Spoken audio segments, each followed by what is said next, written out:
Steve, we're back this week. It's the week of the Super Bowl, so we have to record a podcast because that's how sports media works. We have to record a podcast the week of the Super Bowl. Well, then we're doing our job. It's great. Okay, great.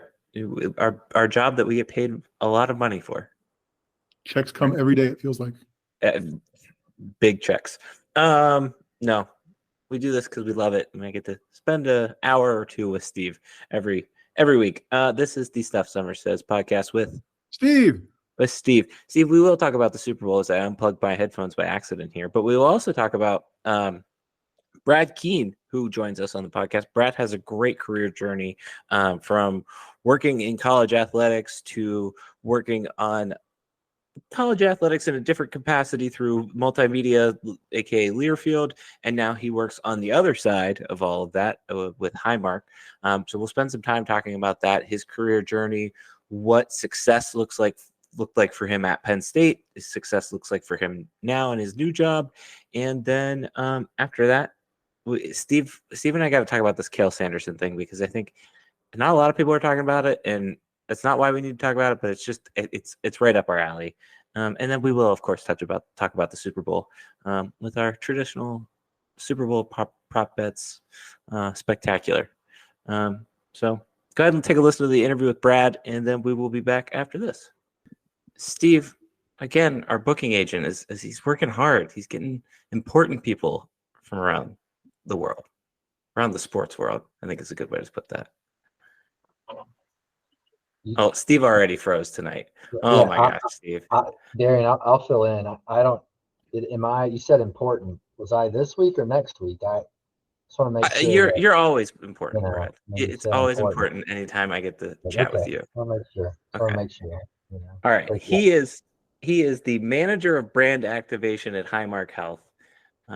He has also had stops at Wake Forest, Vandy, Penn State, and he was also, I think, my Nittanyville advisor for at least one season.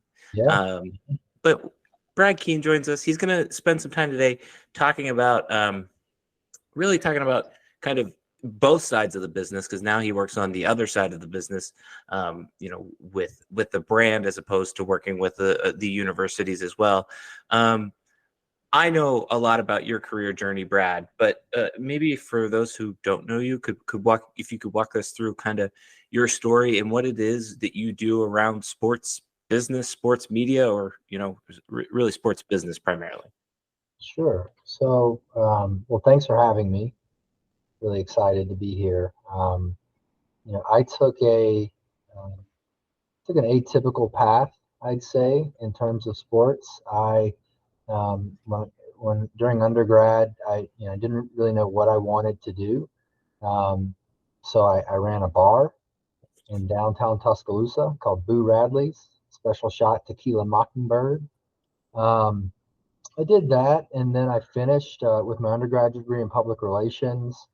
I didn't get to know my professors. I didn't have an internship. I didn't do the things I needed to do to set myself up for success when I graduated. So I thought, I graduated, I have a degree, got some management experience. I should be able to find a job, and that wasn't the case. I'd go to these sales conferences and some of these job fairs, and it was always the same thing.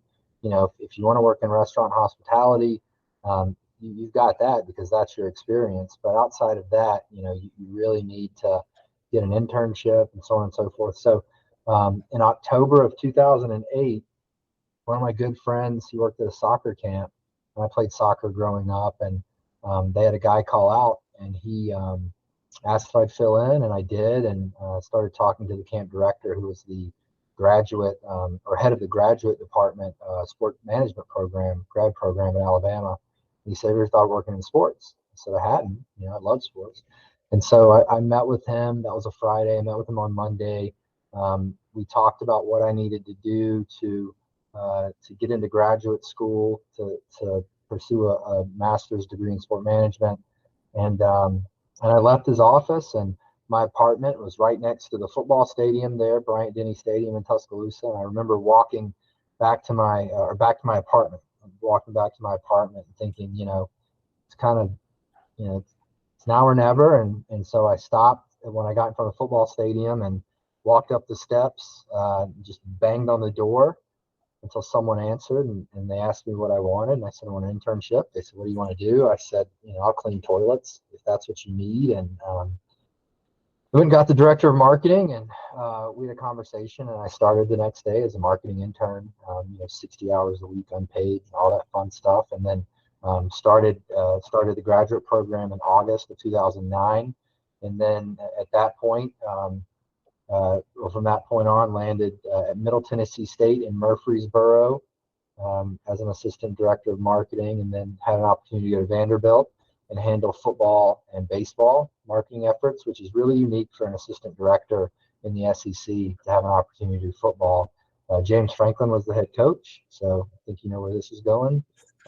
Left Vanderbilt, had an opportunity to take over at Wake Forest as the director of marketing and handle football and men's basketball as well as day-to-day operations. And then in March of 2014, got a call to interview for an assistant athletic director job at Penn State. Interviewed for the job, started same day as Sandy Barber, so I think it was August 18th, 2014, and handled marketing oversight for the athletic department, all 31 programs, but spent majority of my time focusing on football. And then in July of 2018, transitioned out of my marketing role into a sponsorship sales role with Penn State Sports Properties, so Learfield. So Darian, when you say both sides, it's actually like three sides. I've got the athletic department side, then the third party multimedia rights holder side of Learfield, and then in November of 2022, left Learfield and I went to work for Highmark Health, who just so happened to be my largest client while I was with Learfield. So I had a 4.5-year tryout for Highmark, and left, and one of my former bosses said, it's really important to know what you like doing, but what's even more important is to know what you don't like doing. And I didn't like sales. I was good at it, but I just didn't enjoy it. And it really really gave me an opportunity to think about, in terms of my next career move, to think about what it was that I really wanted to do. And Highmark gave me that opportunity as the manager of brand activation. And now I get to activate both the Highmark and the Allegheny Health Network brand within these major partnerships that we have with some of these major sports teams like the Buffalo Bills and Penguins and Pirates and Sabres, and still get to do some stuff with our college partners at Penn State and West Virginia, Marshall, Delaware, to name a few. And we're now starting to really get into music, and so that's something new for me. And so now I work brand side, and I've gone kind of full circle and working for the department, so then a third party multimedia rights holder to now brand side. And so being able to have multiple lenses that I can apply to this job is I think really beneficial. It's really beneficial for Highmark, but it's also really beneficial for me in terms of feeling utilized and stretched. And I feel like every aspect of who I am in terms of my experience is being tapped into. So I feel very fortunate and very fulfilled. And that all started with a conversation on a Friday in October of 2008 after a soccer practice. And here I am 15 plus years later. Math, I didn't PR, not math. So I think that's like That's fine. That's fine. This is a communications focused podcast, so we understand. Well, we understand. I graduated from the College of Communications in Alabama. So there you go. So I think there's so much there, and I think the main I want to hear from you on are specifically with your. Let's take a step back and go back to your jobs around Penn State. For the one where you worked for Penn State, what did your day-to-day, not necessarily day-to-day, but game day look like? And then how did that differ when you stepped into the Learfield role? Because I don't think a lot of people realize Learfield is a separate entity of Penn State in some capacity. Right. So Yeah, so game day, game day was a lot. It was it started early and it ended late, and it was, I call it organized chaos, just because you would script out game day from start to finish from like a marketing and promotion standpoint. So um, you know making sure that that everything that happened outside of the venue happened when it was supposed to happen. So Fan Fest, and people are showing up, and you're working with operations and event management in Nittanyville, and you're just kind of making sure all of that is running accordingly, and that changes based off of the game, and you've got game time and theme and weather and all other types of things. And then once you get in venue, you know, those athletic experiences are scripted. They're scripted down to the second, and you might not know that, and that's the goal, is to create an experience and to create an environment where you're kind of swept up in it, and you don't realize until after the fact that you've been swept up, and at no point are you questioning, like, why am I yelling this loud, and why am I feeling this emotional over this thing. And what you don't realize is that there's somebody on a headset, in a press box somewhere, kind of pulling all these strings and hitting all these buttons and making sure that for Penn State specifically, that Zombie Nation hits at the right time, and the intro video hits at the right time, and the blue band takes the field at the right time, and the fireworks go off, and all those things. And so, like I said, it's scripted. Everything's scripted. And you make sure that you have your fanfare elements. You make sure that you have your sponsored elements. Um, you are the director and the producer, and the playwright and the costume designer, like all those other analogies. But the thing that I loved about it was, you could have all that stuff on paper, and it could look really good on paper.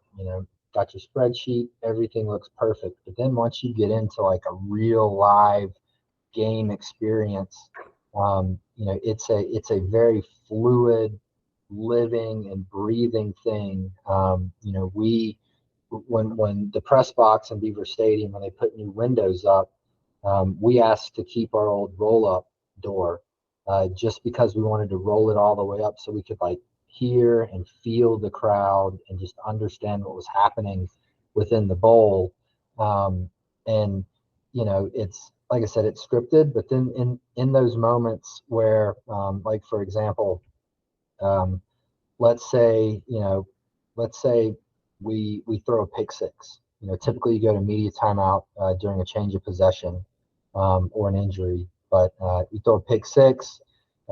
Visiting team returns the ball for a touchdown. Not a great mood in venue. Well, on my script, I might have Highmark Health, PA read 37. The last thing I want to do for the experience, and also for our partner Highmark Health, is to in that moment, have that brand associated with that feeling. So everybody's bummed, they're down, it stinks, and then it's like, ladies and gentlemen, Highmark would like to remind you that, like, nobody. So just being able to like make those adjustments in real time, it was fun, and it was always different. And those types of things, that type of scenario, that I'm mentioning here, I mean, that takes place at you know almost every single athletic event that you attend, whether it be football or soccer or lacrosse or like, it's there's somebody there, doing things with a ton of like, intention, right, deliberateness, if that's a word, to create this atmosphere, and this environment, that you can kind of get swept up in. And it's not, it look, a lot of the same things I did at Wake Forest, I did at Penn State, and it's completely different, right? So there are a lot of variables, and the fans and the students and everything really has to kind of like come together at the right time. And Penn State's one of those places where it happens, and we're very fortunate to have been able to be a part of it. But it does wear on you. I mean, I did that for football, beginning in, I think it was like at Middle Tennessee State, September of 2010. And so, I did that every single game day for 8 years at Wow. 4 different schools. And, it's very stressful and it does wear on you. And there are very few people that experience that with you. And that's a special thing. But I wanted to experience game day differently than I had done prior. And so when I joined Learfield, game days are actually, when you're a seller, game days are actually a lot of fun because you're really just hosting, and you're just making sure that the people there are having a good time. And you've got an agenda. I mean, you're not just hanging out, I mean, you're strategically having conversations. I mean, to have a conversation on the sideline during the whiteout with a prospect is pretty powerful. I mean, when you're trying to get somebody to sign on the dotted line, you can say it all you want. I always say, like, it's one thing to say it, it's another thing to show it. It's even better when you can do both. So, I think Coach Franklin always says, like, if we can just get them on campus, that's truly how I felt in that role. And so, game days it wasn't like the 4 a.m. start time and the 4 hour afterwards, you're going home. I mean, game days in that role were like, you're rolling up at like noon for a mid-afternoon kick, and you're just hosting and whatnot. But that's because, like, most of the heavy lifting takes place during the week, not in season. And the I call it like the life cycle of those conversations. I mean, from the first conversation to the time you put pen to paper, I mean, that's typically like an 18 to 24 month thing. And so, Yeah. very, very different. So now that you're on the other side of that second part of the equation, what is different for you about that? What is, how do you approach that kind of differently maybe than you would have going into this current role, with Highmark? So a lot of it, a lot of, when we talk about approach, like most of it all takes place beforehand and kind of in two arenas, depending on the conversation. So, let's say I'm working with one of our professional teams or even one of our colleges, right? I mean, um, you know, at least now until Penn State Athletics has a new multimedia rights holder. So for the time being, it's still Learfield, but still work with Learfield at West Virginia and other schools. And so, I have the ability or the know-how in terms of any maximizing the agreement. So taking the asset mix and fully maximizing it, fully realizing it, and connecting the dots. And if I feel like the dots aren't connecting the way that they need to be connecting, and when I say connecting, I mean, connecting within the agreement, but then also connecting in a certain way on game day, because I have that experience in that lens as well. Then I also have the experience and lens to navigate an asset swap in real time, or to request something of a partner that we're not getting. And then, if the partner, and I call everybody partners. So even the teams you work with, like, those are our partners. And so, if one of our partners comes back and says, hey man, we can't do this.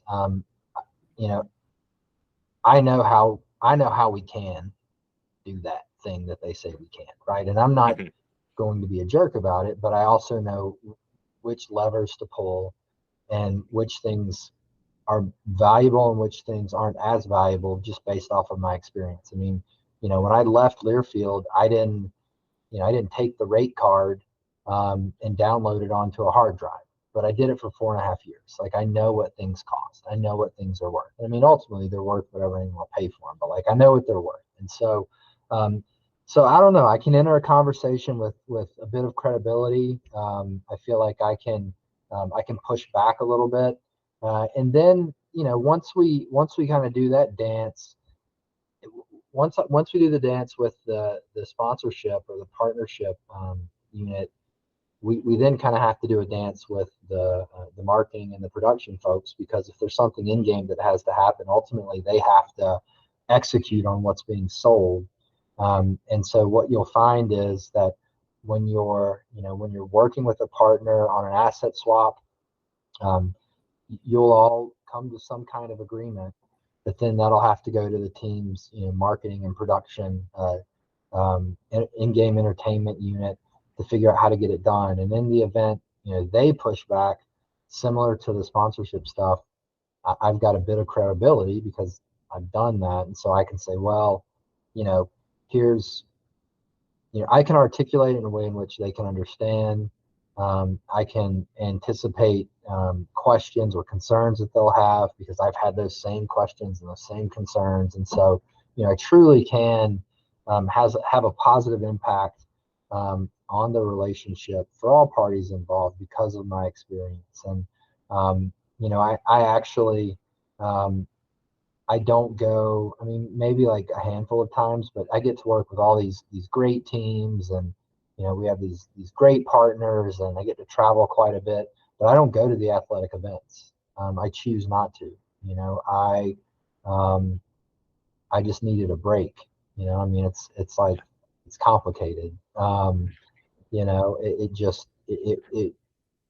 just spent so much time doing it that, I guess it's like anything, right? Like if you do what you love, that's great, but at some point it'll become work. And for me, that's what happened. I just lost my love for sport, and I just needed a break, because when I would go, if I'm in venue and I'm at a game, like I'm watching it like I'm on headset again, and I'm just critiquing everything, and I'm not able to enjoy it. So, so I think for me in this current role, that's the approach. A lot of it happens, in the off season, and a lot of it revolves around me kind of leaning into both my experience in sponsorship and then in marketing, to find a solution that is kind of like a win-win-win for everyone.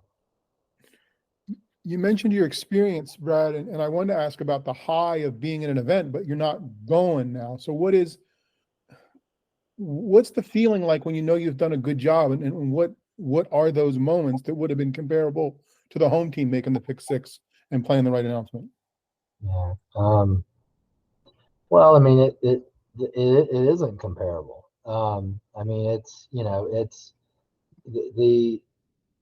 the experience that I had in marketing is probably unlike anything I'll ever experience again. But I think that was, I think that for me that was a problem. And what I mean by that is,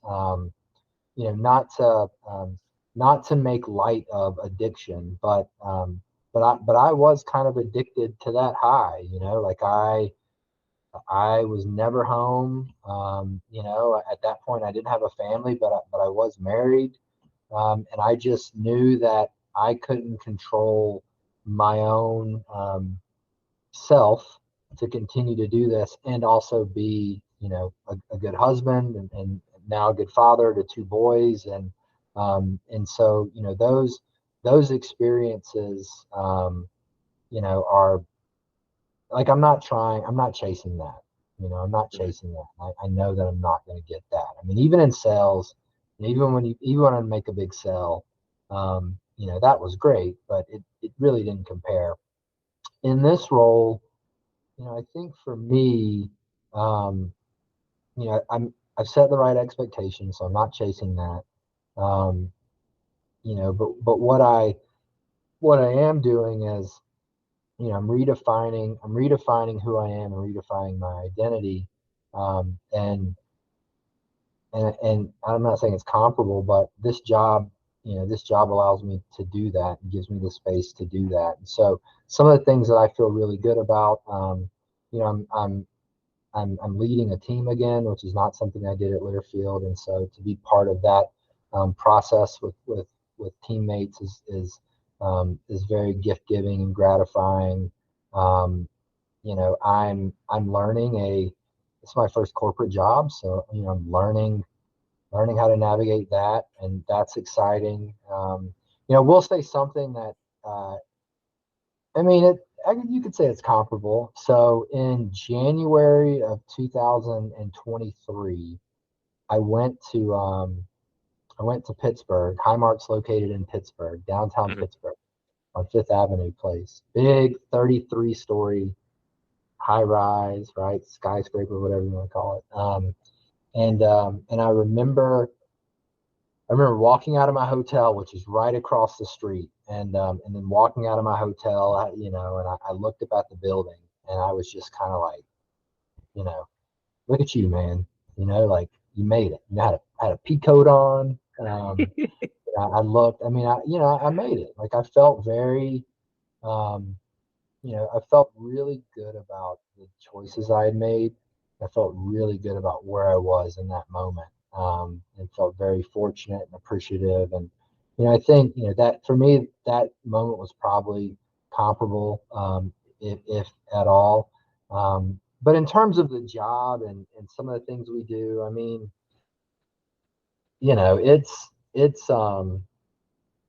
it's great. It's cool, but, it's just different because, so much of my identity is wrapped up in something else, that isn't my job. And so, I don't know. I'm not, it's almost like vocation versus occupation, and so for me, this job has allowed me to kind of redefine and reprioritize and diversify my identity.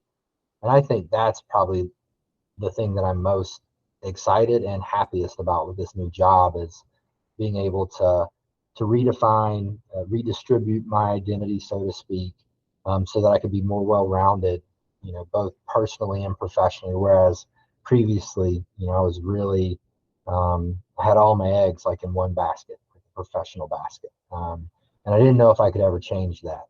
And thankfully, this job has given me the opportunity to do that. It's cool.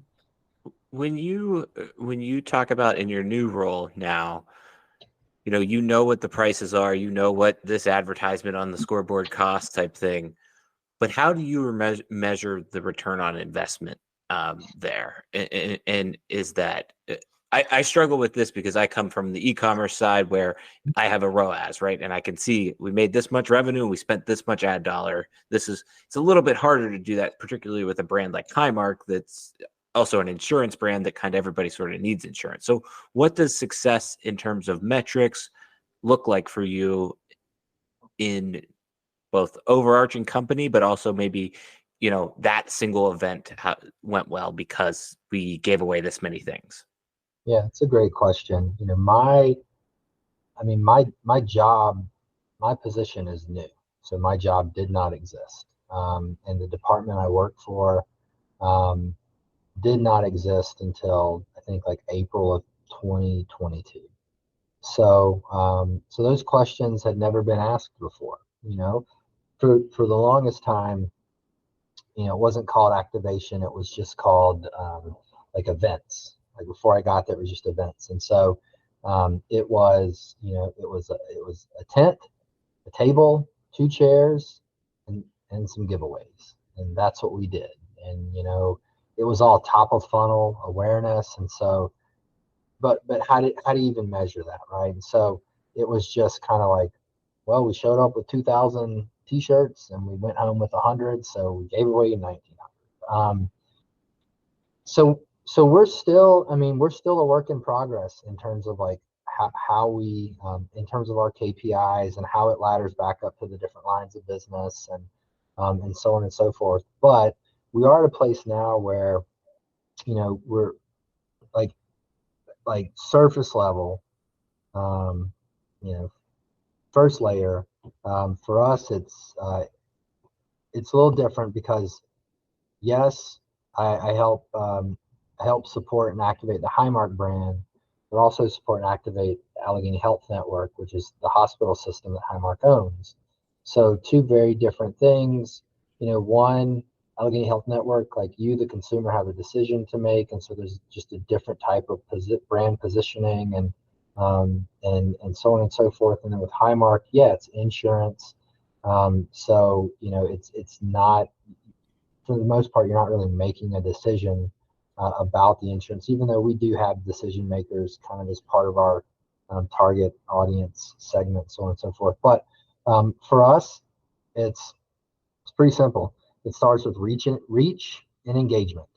And then, we put a percentage on it. So Highmark, the insurance side, we are in, we are in 4 states, and those states are broken down into markets. And so we cover all of West Virginia, all of Delaware, and then Western PA, Central PA, just entered the Philadelphia market. So Southeast PA, Northeast PA, Western New York, Northeast New York, and then Erie. And I'm sure I'm forgetting something, but we look at those markets and we take the total DMA from each market, and we assign a percentage to it and say, okay, we at a minimum have to hit a certain percentage of the DMA population within the market. And then of the percentage we hit, we need to engage with, I think our metric's like 2%. So we need to engage at least 2%. So a lot of the stuff we pull from, we are pulling from like, some best practices and benchmarks in terms of just media buy. A lot of like, we compare ourselves to direct mail as well in terms of some of those numbers, but reach and engagement. And then we've just started introducing, some data capture. So, we're about to roll out a couple of augmented reality interactive mirrors with the Sabres, the Penguins, and the Pirates. We'll do some data capture. We'll capture some primary email addresses. We've got some things that capture phone numbers. We don't know what we're going to do with this stuff yet, but first we're going to capture it, and then we're going to tell a story in terms of how we're supporting some of the lines of businesses, and basically hand these leads over once we cross-reference members versus non-members. But to kind of go back to your question, I mean, right now we're simply looking at reach and engagement, and then. So 2023, we were just kind of just doing as much as we could. Well, now that we have some real numbers to look at as we go into 2024, we have, we've got our goals, our objectives, and our tactics. And within our objectives, we do have reach and engagement percentages that we have to hit. And then we know which tactics we can use to meet those, because we have a year's worth of data to pull from. And then, when we're doing projected reach for certain activations, we'll do that on the front end, and then on the back end, after the activation, we evaluate. We'll go in and we'll look at impressions and those types of things. And we could always boost. We run a lot of social media sweepstakes, so we can always boost some things to make sure that we hit the numbers we need to hit. But that's where we're at right now, and then at some point, probably next year, we'll figure out how to use this data that we're capturing, and then we'll also figure out. In terms of engagement, we'll do like deep engagement, right? We'll start to really spell out and define the different types of engagements we're looking for, and we'll put a value to those. But right now, it's just, certain percentage, reach a certain percentage within market, and then engage with a certain percentage of the percentage you reached. And then tell a really compelling story around that. And then just get, like my boss says, like every year is one lap around the track. So, just get better every year, even if it's just 1%. And so, 2023 was the first year in this role, and it was all about kind of making sure we had the data we needed so that we could do what we needed to do in 2024 and hit some real definitive objectives. But then keep it, to your point, to keep it simple though, because it's a huge organization. Healthcare is very complex, and it can be overwhelming at times. And so we wanted to just keep it really simple for our team, really easy for us to articulate. And with marketing, it's storytelling, right? Like we live in the gray, so it's easy for us to tell a compelling, positive story with those objectives. And that's what we're building. We're building the plane. It's a good way to put it. Yeah. I'll leave you with this then. I guess kind of going off of that a little bit and just kind of maybe put a bow on everything, but why? And the answer might be as simple as there's a lot of people that pay attention to it, but why is sports such an important vessel for marketing for brands? So, what a question, man. What a question, right? Sorry. It's almost like I've never been asked this before when I'm selling sponsorship. So I mean, it's so some of our brand sub measures like joy and emotion. You think about when and where you're the most passionate, right? And so, you know, in terms of like why a brand wants to partner with like a Penn State. So there's a certain affinity, right? A certain affinity and emotion that you feel. When you're a Penn State alum, when you come back to campus, when you go to a game, we're trying to transfer that same affinity and emotion you feel for Penn State. We're trying to transfer that to our brand, and it's there are very few ways to do that on your own, right? Like, especially if you're like a healthcare company. I mean, even think about State Farm, right? Like the Patrick Mahomes commercials have nothing to do with State Farm, nothing to do with State Farm, right? But people remember them. People know Patrick Mahomes. People love Patrick Mahomes, Andy Reid, that whole thing. So for us, it's really about transferring that affinity and emotion that fans feel for their team to our brand, and then also credibility. Especially if we're targeting the right audience. If we're talking Penn State to Penn State fans, or if we're showing up, as a supporter of Penn State to Penn State fans, there's this credibility that exists. I used to always say, you know, like never talk to strangers. That's the saying, right? Like never talk to strangers. Well, when you partner with a brand like Penn State and you're talking to Penn Staters, you're no longer a stranger. It's almost like, you're like Highmark's the new kid at the high school and Penn State's the cool kid, and they invite you to sit at the cool kid table. And so now you're the cool kid. So like, that's a pretty simple way to put it. And that's for us, that's why we do it, and why we show up here is, we know that, health insurance isn't cool. Like nobody thinks health insurance is cool, but everybody loves Penn State or the Buffalo Bills or the Penguins or whomever. And so, we use these brands as cover, to kind of help tell our story. And you'll see this with a lot of our stuff, especially since I've gotten here. When we work with a team and we do an on-site activation, or we run a social sweeps, or even, the stuff we do in venue and in game, it doesn't look like Highmark. We don't want it to look like Highmark. We want it to look like the Bills. We want it to look like Penn State, so on and so forth. Because that's the stuff that fans are going to pay attention to. And then if we can be smart and strategic with how we show up in that moment with that brand, like that's what we want to do. You know what I mean? We want you, the fan, to have that feeling you feel towards your alma mater and your team. We want you to be experiencing that. And in that moment when you're experiencing that, we want to capture just a little bit of that, by just like showing up. And so, so that's, I think like that's a big reason why we do it. That's why we're doing the music stuff, as well, because, we know that in those moments, those are probably some of the most joyful moments, and you're at your happiest. And we want to tap into that.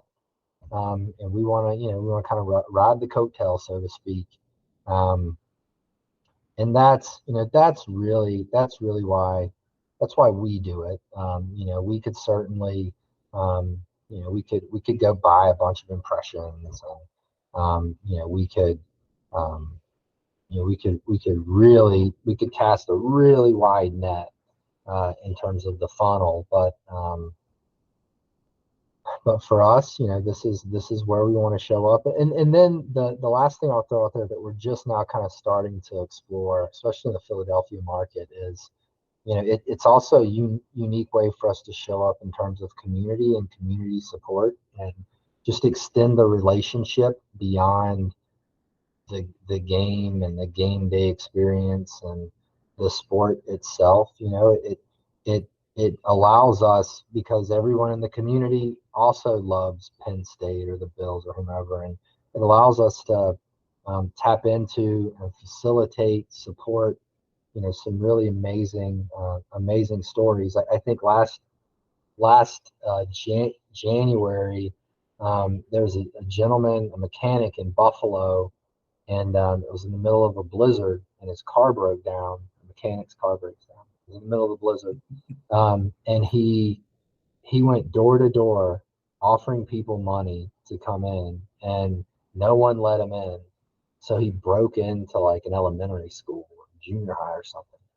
Well, then he also saw like a couple dozen people stranded as well, and he went out and he saved their lives. Like, he brought them out of the blizzard into this school, and we surprised him. Thurman Thomas is someone we work with the Bills, and we surprised him with Super Bowl tickets at his shop, for being a hero. And because we partner with the Bills, we're able to do those types of things that extend beyond game day and extend beyond the typical asset list or whatever. And that's a great story to tell. But man, on the back end of that, I mean, that story, that gentleman was on Good Morning America and CNN and Fox. I mean, we realized over $12 million of like unpaid media. Wow. Right, just because of that. And so there are a lot of reasons why we partner with teams, and we feel really good about the relationships and the partnerships we have. And like I said, in music, we're just getting started, but everyone's different. I mean, everyone's got their own reasons for doing it, and why. And but for us, it's really just tapping into that affinity and that emotion, and really partnering with the team to kind of like go all in on what that team's all about, and really be part of that community. Awesome. Cool. That's all I have for you, Brad. I really appreciate your time and kind of giving us a little bit of insight, peek behind the curtain, because this is something Steve and I talk about a lot on this podcast. So, you have anything you want to plug? We always ask people if they want to plug something. I guess you can plug Highmark here. Count our views as unpaid media. You want to plug some warmer weather, man. Blizzards. Yeah. Like, you need some warmer weather clients. Yeah, I know. I know. Tell me about it. No, I mean, I mean, this is, I would say for the students listening, right? Like, I mean, I'm assuming there are a lot of students that probably listen to this, right? So, we hope. I actually adjunct at Penn State. I teach marketing of recreation services with the College of, with Recreation Parks and Tourism Management. So RPTN 410. And every semester I ask the question at the beginning, the first day of class, show of hands, like, who wants to work in sports? And I mean, I'm 6 semesters in, and I would say like 90% of the class raised their hands. And so I spent a lot of time talking with them about what that entails, and like how you actually do that. And so, the one thing I'd want to say is, if you want to work in sports, like it's not like, yes, working in sports is difficult, but actually getting into it, like, it really isn't that difficult. You just have to do it. You just have to put forth the effort. You can go on any college athletic website, and you can find the staff directory, and everyone's email address is on there, and everyone's phone number's on there, and you just got to do it. You just got to pick up the phone and call someone or send an email. Like, you just got to do it. It really is that simple. Like, they need help. Most athletic departments are understaffed, and like, they need help. Minor league teams, same thing. And so, for those students that want to work in sports, I would really challenge them and say, like coming from somebody that's been in this business for quite a while, and know what I'm talking about.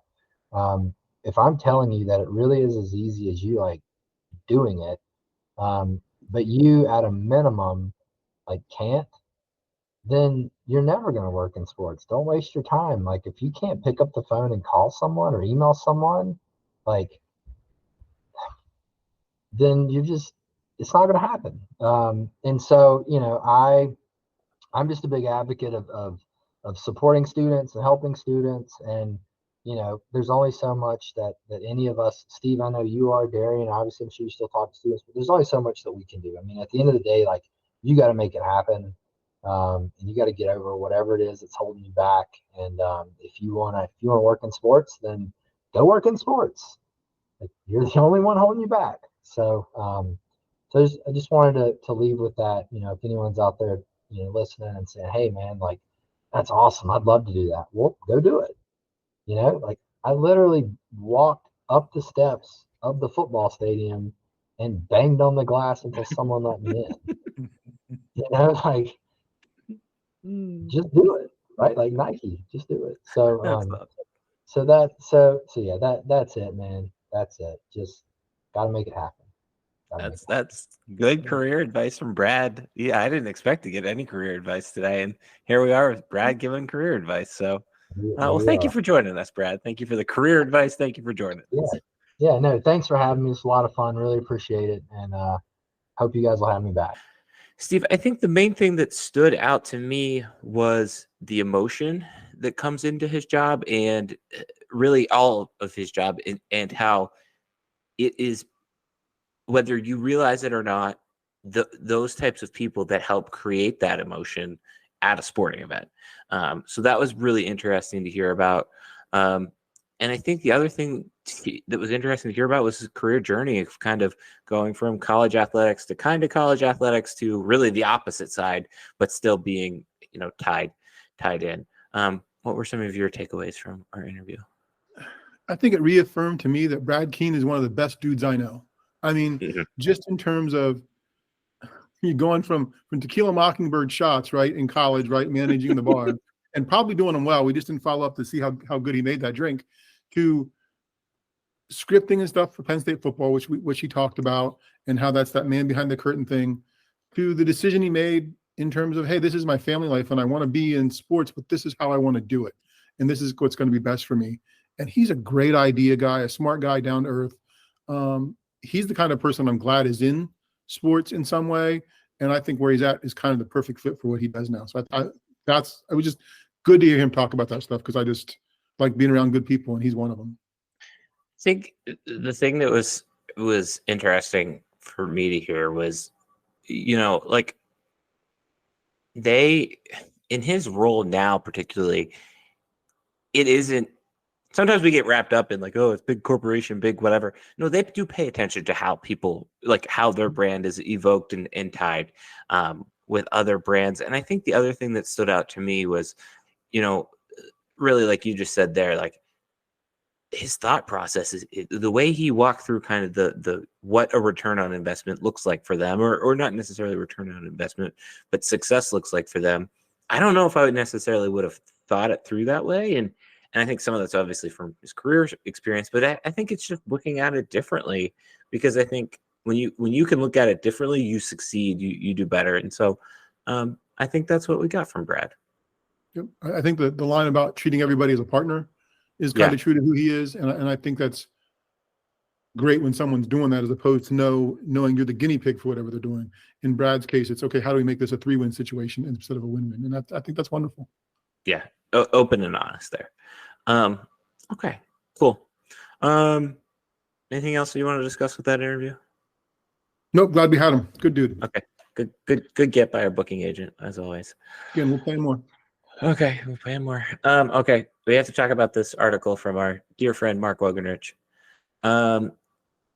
In case you missed it, which I didn't, I saw a little bit of coverage on this, and it surprised me in so many different ways, and yet I also disagree and agree with some of it. We're gonna get all of our feelings out here about it. But so for Mark Wogenrich and his all Penn State FN website, there's a headline is Penn State Wrestling turns up the volume on awkwardly quiet rec hall, and it walks through Cael Sanderson's comments at a press conference this week after the Ohio State match, and kind of Cael calling out Rec Hall for being, quote, awkwardly quiet. He says Rec Hall is like awkwardly quiet. We need to make some noise in there. I did hear a couple people saying, turn off the music. If people made more noise, we would turn the music off. It's just so quiet in there. And then he goes on to say, you could hear a 4-year-old kid in the corner yell, we are. And if that's the case, it's too quiet. It's awkward. This is a sporting event. Let's make some noise. There's so much to unpack in this quote, because the first thing that surprised me is who said this. Like if you presented this almost blank to me, you know who I would say suggest said this? Pat Chambers. Kraft. And I was going to say Pat Chambers, but you say Pat Kraft. Why Pat Kraft? Because I know Pat Chambers is the basketball coach. I guess just because Pat Chambers is gone, but I just think Pat Kraft is, we're looking for every way to make an atmosphere, make a dime, make it different, make a change, make it loud, right? That's all. Pat Chambers wasn't on my mind in the wheelhouse like it was for you. I think what surprised me is that Cael said this, and I think what surprised me when I thought through the not logistics but of all of this, the logic of all of this, is thinking back to Friday's match. And I don't. Steve pays a lot more attention to wrestling than I do, so correct me if I'm wrong. But I watched it on TV, and the first match ends in a controversial decision, replay review, essentially. The second match is a loss, a loss. And then about halfway through the match, there's a really surprising pin by an Ohio State wrestler that kind of nobody saw coming. And each one of those moments took the energy out of the arena. That being said, this was really Penn State's biggest wrestling match at home for the year, regardless of location. And so it was a little weird to see Penn State react that way. But I kind of then thought about it a little more and thought about our discussion of what we've had during football season and kind of how football is, going back to Brad's interview, scripted, and the emotions that are evoked there. And they have been heavily leaning into like songs and this whole the greatest show is back, right? Like that's the slogan. You see that slogan a lot more prominently. And I think I'm going to take like the old guy route on this, but I don't think there's anything wrong with just going and enjoying the event. And I don't know. I don't. I agree that Cael Sanderson should get whatever he wants. He can have whatever he wants at Penn State. But also at the same time, like, this is going to sound weird because this is not what I'm saying, but there's a complacency. I think there's a complacency with Penn State wrestling because they just are so good that I don't know. It was a weird moment, and that in the moment of the match, it was weird. Takes the crowd out, but I also making it a sideshow or making a sideshow out of the main event is also particularly weird. That bothers me. So it's somewhere in the middle there. There's a lot of little avenues with this. Yeah, and I'm not writing about this piece of it for the blog. Well, I'm going to have a piece for it up on the blog this week. I'm not going to write about this piece. And this piece is the part that, as I think about it, befuddles and maybe angers me a little bit. He essentially took a swipe at the fans, right? Both the old fans who are too quiet and the young fan. I got to tell you, I've been going to wrestling matches for on and off since I was a student. There's a lot of 4-year-old fans who made their night by saying "we are" and igniting a cheer that starts through the crowd at that place. Because wrestling is quiet in between sections, right? So that 4-year-old that he heard, that was that kid's biggest moment of his life to date. And he has just backslapped that kid for saying that so everybody could hear him, right? Plus, he's made fun of the old people who aren't making noise. So I get it. I know they're going to game day presentation stuff. I know they're going to go this way with it. This music is not going away. But it just feels weird that to get there, you're going to dismiss or diss the fans along the way. And that was one of the things that I struggle with. And there's still a lot of other stuff to unpack and write about, which is what I'm going to do with it. Like, I don't know. Wrestling isn't a sport where you need that music. Walk-up music, when Darian's going to the mat and he picks his favorite song as his walk-up music, that's cool. And I would like to be able to hear it. I don't want to hear whatever else is going on. I don't know. Sometimes it's okay just for the event to create the atmosphere itself without having to be told what to do. That's a perfect way to put it. That's how I feel about it. I felt wrestling was kind of pure that way. I felt wrestling was kind of like the one where our dudes are just really good. We're going to come out and kick your butt. Yeah. And part of it is complacency. I mean, these home matches are not in debate. I mean, Penn State wrestled okay, maybe poorly at spots against Ohio State and still won easily, right? Yeah. So it's not like you're going there doubting the outcome. So it's kind of hard to get from that doubt to that rise of emotion, because you're not going to go on that ride with them. You're starting up here to begin with. Your expectations are here. There's not going to be an emotional ride during the thing. If it is, it's going to be grumpiness and quiet because you're ticked off or you're disappointed, right? So some part of it is complacency a little bit, but I don't know. I know it's coming. I'm not surprised that they're doing it. It just felt the way it came out, you were smacking your fans as you were going about it. And I don't know. That's not the way. But they're selling out. Somebody else will take that person's ticket if they don't go. So it's all good. That's what a couple of weird things are about it. It's like, number one, they're still selling out. They're on 50 some sellouts in a row. So there's that. I do agree, especially with the part of, for whatever reason, wrestling more than any other sport, wrestling was the attraction. Like even with football, and I feel, I go to the football game for the football game, right? But like, I would say 40% of that stadium, 30% of that stadium, particularly when they're playing Delaware or Indiana or Rutgers or one of not Ohio State, not upper tier opponent, at least 30% of the fans there are there because they're making an event, a moment with their family. And with wrestling, it is everybody's locked in on the wrestling match. Like, and I just think it is it's a greedy problem to have. And I think that's kind of what he's maybe alluding to. I don't know if he necessarily alludes to it. I don't know if that's the correct word, but he calls it out, or at least starts to acknowledge the elephant in the room a little bit of like, okay, like this is, like you said, like if football is 20 feet between expectation and reality, wrestling is 5 inches between expectation and reality of what you're going to get. And it's hard to kind of be fired up about that. And I've been thinking about that, particularly for whatever reason, that with this wrestling season, and maybe it's just because I have a blog and we have the blog and kind of have an opportunity to think about it a little more. But yeah, I don't know. It's still going to be the hottest ticket in town. It's still the hottest ticket in town. Like if you sell one of your tickets, you're going to make money on it, type thing. So I don't know. I don't mind it, but I understand what he's saying. I'm also okay with him playing the music, but also make some noise. Just don't be ungrateful for what I think is what he's trying to say here is don't be ungrateful for what he's had. But I do think particularly the 4-year-old kid thing, you're right. Like that was a big moment when you were a little kid. That was that kid night, right? And it's that way through generations. And I think they've fixed some stuff with wrestling through the years. My biggest gripe was, and I think they changed it a couple of years ago. They used to, because wrestling tradition is that if you can't hear the clock counting down, there'd be a kid that would hit you with a towel, hit the back of the official with a towel to let them know the clock got down. Well, we're in Rec Hall or the Jordan Center. Those horns are loud enough for those folks to hear. Plus, there's 2 officials, but there'd still be a girl, like a college student from the booster club, following along with a towel on the outside of the mat with 16,000 people watching.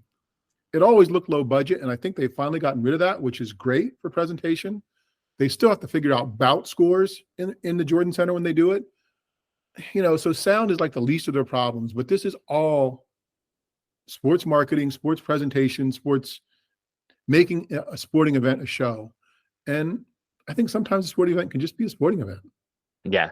And I think particularly with how good wrestling is, doesn't need to be. Okay. Do you feel a little bit better that you got that off your chest? I know. Yeah, I'm ready to do some betting. Let's go. Tell me what I'm losing money on Super Bowl. Okay. All right.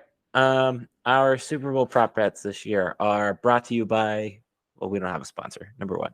Number two, some of them are the traditional ones, and then some of them I made up. So are you excited? Okay. Yes. All right, good. Coin toss. Who wins? Heads or tails, you mean? Yeah, sorry, that's what I meant. Heads or tails. Oh, I said I forget how coin tosses work. tails. Tails? Okay. Well, is there going to be a tail, or do we know if it's like have they gone to the teams? I guess they haven't gone to the teams. Well, here's how we'll do it. If it's like Chiefs one side and 49ers the other side, the team that loses is tails. Because okay. So we'll figure it out. All right. The traditional Gatorade color. Yellow. You've gone with yellow, I think, every time we've done this. I'm gonna go with I think I'm gonna go with red. I'm gonna go with the red because you got two red teams playing in the Super Bowl. It feels a safe bet. There you go. All right. Who will have the first beer commercial? Bud Light. Bud Light. Okay. I feel like Miller, because remember Miller Lite did a nice job with Super Bowl commercials last year. They had the one because they were kind of the first time they could get at the table or whatever. I'm gonna go with Miller Lite. Plus, also, my mom drinks Miller Lite a lot, so she doesn't want. I don't want to be the best disowned. Yeah, I don't want to be disowned. Okay. First off, let's before we get to this, do you know who the halftime performer is? Usher, right? Yes. Okay. See, you didn't say that confidently, and I feel like a lot of people don't know who the halftime performer is this year. I don't know. I was pretty sure. Pretty sure. But again, okay. I'm in the category where I don't care either. So you don't care. If you're gonna start asking me Usher songs, I'm getting them wrong. Just wait. Over under. Vegas is putting the over under at halftime songs at 8.5. So we'll hit over or under. Under. I also think under as well. So I'm going to go with you. That's a lot to get somebody else. That's a lot. In whatever else. Yeah, it's a lot. It's a lot. Okay, here's the first curveball question. How many songs will Steve know? 3.5 is the over under. Under. Under? Really? Oh, under. I actually haven't thought about this. That's why I set it at 3.5 because I can think of about. I'm going to go over because I think you're going to. I think. Who is it? I don't even remember who the halftime performer was last year.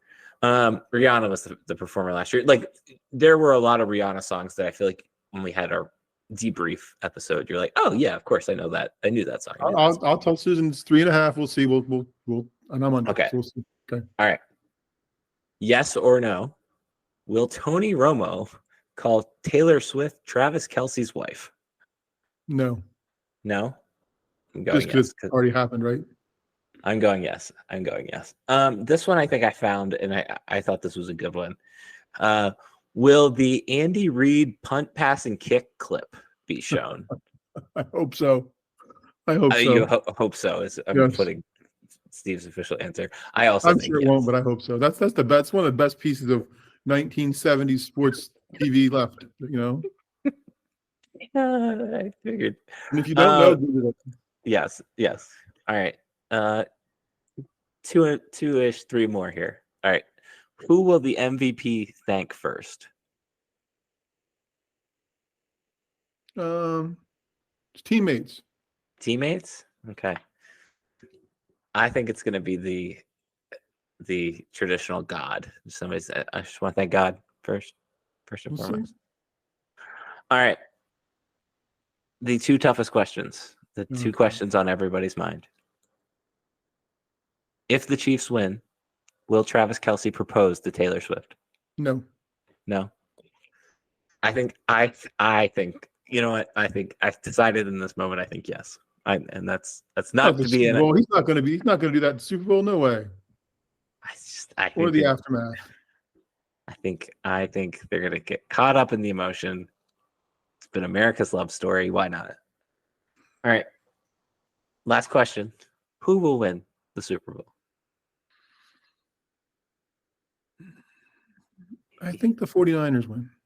I know I said Travis Kelce's going to be MVP or ask Taylor Swift to propose, but I think it's just their time, and I also think I can't not support Kevin Givens. Pride of There you Altoona. go. That's true. Altoona boys. That's true. Good deal. No, I wouldn't be upset if the Chiefs won. I don't have any. Yeah. They're likable enough group. I just think the 49ers, this might be their time. Might be their game. Yeah, I don't know. They kind of looked not unstoppable, but kind of unstoppable all year. And I guess the last time they went to the Super Bowl, they looked the same way and didn't do quite well. But they just, I don't know. I feel confident in them. About their turf. Maybe they aren't going to practice well. Maybe that's going to hurt them. Well, it was soft fields at UNLV. God forbid. I was going to say that, and I don't know if you saw the tweet that was going around that they put out. It was like a pump up video. Did you see this? Mm-hmm.